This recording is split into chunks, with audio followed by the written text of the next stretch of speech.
우리는 나는 조금 부족한 사람이라고 말하고 싶어 합니다. 그런데 바울은 말합니다. 밖에 있었다. 그때의 너희는. 여러분 어떠신가요? 혹시 관계가 깨어진 상태로 아주 오랫동안 살아보신 적이 있으십니까? 겉으로는 일상이 흘러가지만 마음 한편이 계속 이 불편한 마음 혹시 경험해 보셨는지요? 같은 공간에 있어도 어색합니다. 그 사람 이름이 언급되면 심장이 굳는 것 같기도 하고 피하고 싶은 마음이 자동적으로 올라오기도 합니다. 관계가 깨어지면 생각보다 많은 것을 우리의 삶 가운데서 무너지는 것을 경험하게 됩니다. 기도의 힘이 약해집니다. 예배의 집중이 흐려집니다. 마음의 평안이 쉽게 깨집니다. 작은 말에도 굉장히 예민해지기도 합니다. 여러분 왜 그럴까요? 하나님은 우리를 관계적 존재로 지으셨기 때문에 그렇습니다. 창세기에서 하나님이 처음으로 좋지 않다고 하신 것이 무엇이었는지 기억하시는지요? 사람이 혼자 있는 것이었습니다. 독처하는 것이 좋지 않게 보였습니다. 우리는 연결되어 있을 때 안정되고 끊어져 있을 때는 불안해집니다. 관계가 깨어지면 생기는 세 가지 영향을 크게 생각해 보면 정체성이 흔들립니다. 누군가 나를 거절하면 내 존재 자체가 부정된 느낌을 받습니다. 당연히 소망이 약해지죠. 관계 단절이 가져오는 생각들이 있습니다.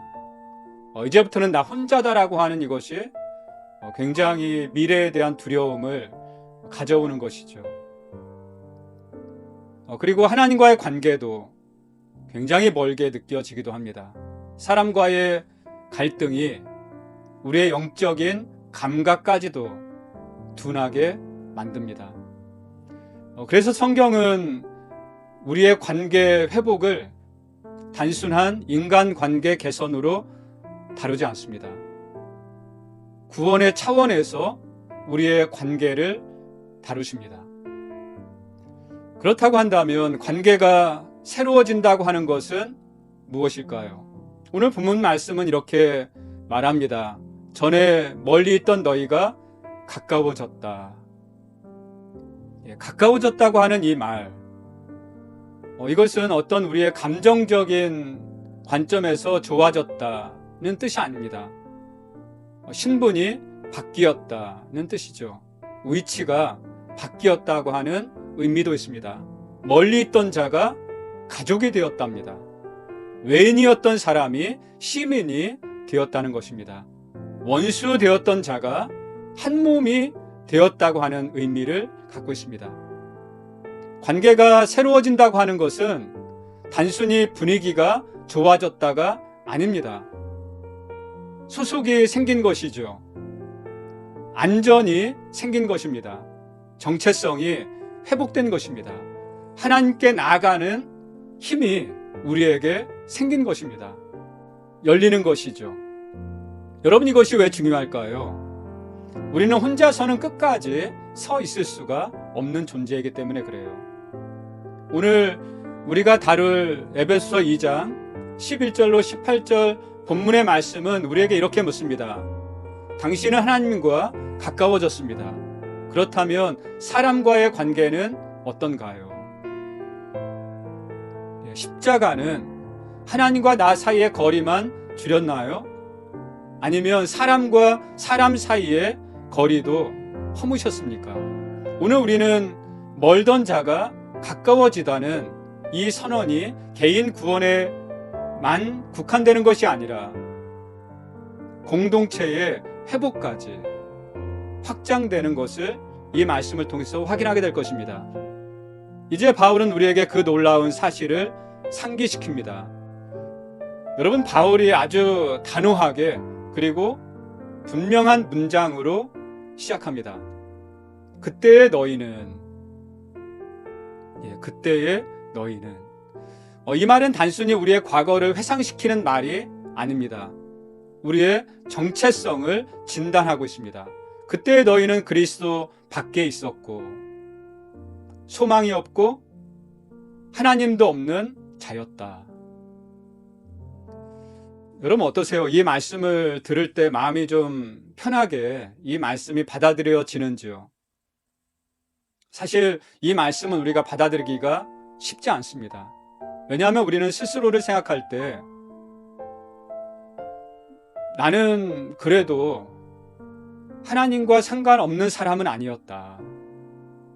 이렇게 생각하고 싶어 합니다. 나는 그때도 교회에 다녔고 나는 그래도 큰 죄는 짓지 않았고 나는 그래도 최소한의 양심은 지키면서 살았다고 생각합니다. 그래서 우리는 나는 조금 부족한 사람이라고 말하고 싶어 합니다. 그런데 바울은 말합니다. 밖에 있었다. 밖에 있었다고 하는 이 부분, 오늘 본문 말씀에서 5가지를 이야기해요. 단순히 부분적인 결핍을 갖고 있었다가 아니라 전면적인 단절을 의미하는 밖에 있었다입니다. 그리스도 밖에 있었습니다. 이스라엘 나라 밖에 사람이었습니다.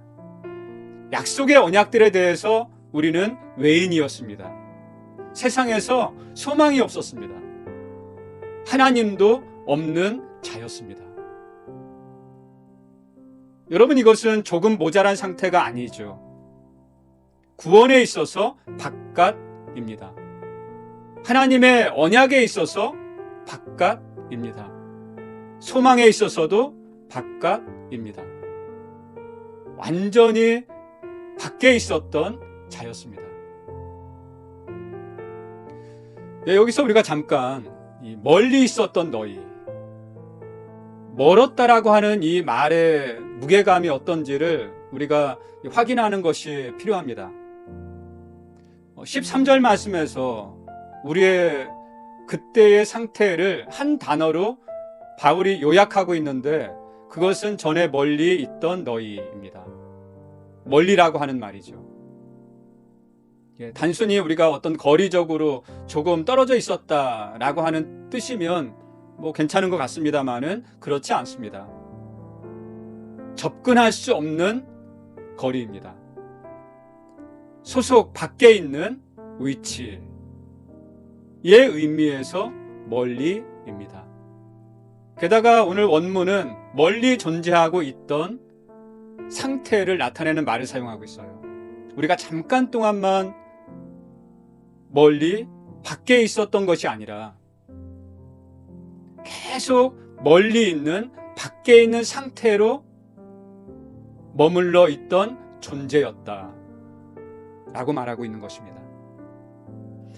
여러분 우리는 조금 어긋난 상태로 있었던 자가 아니었습니다.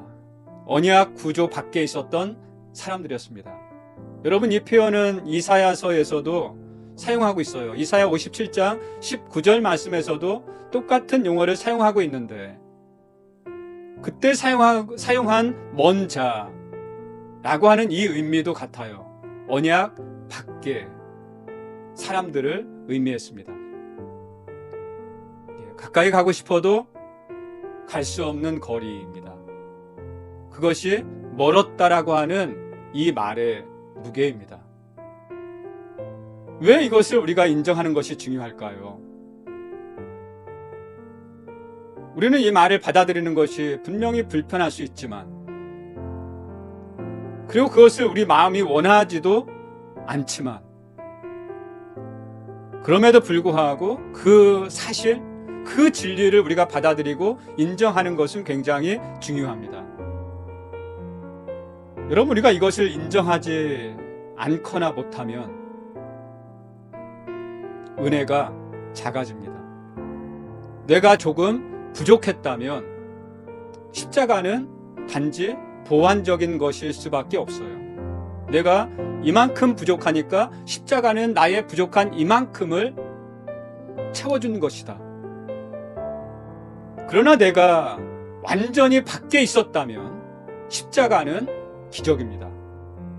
전부입니다. 여러분, 이 고백은 자존감을 무너뜨리기 위한 말이 아닙니다.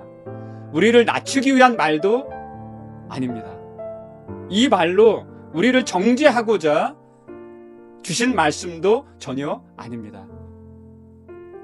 예수 그리스도를 통해서 하나님께서 우리에게 베푸신 그 은혜를 정확히 보기 위한 진단입니다.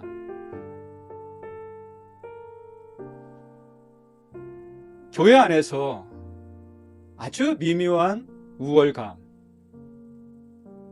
이런 것들이 생길 수 있어요. 우리가 이것을 받아들이고 인정하지 못하면 교회 안에 비교가 시작됩니다. 나는 원래 괜찮았는데, 나는 저 사람보다는 훨씬 낫지. 나는 최소한 이 정도는 지키면서 살았어. 그러나 바울은 그 비교의 사다리를 완전히 부숴버립니다. 유대인도 이방인도 모두 하나님 앞에서는 멀었다입니다. 여러분, 이것을 인정하는 순간 무월감은 사라지고 감사가 우리 안에서 시작됩니다.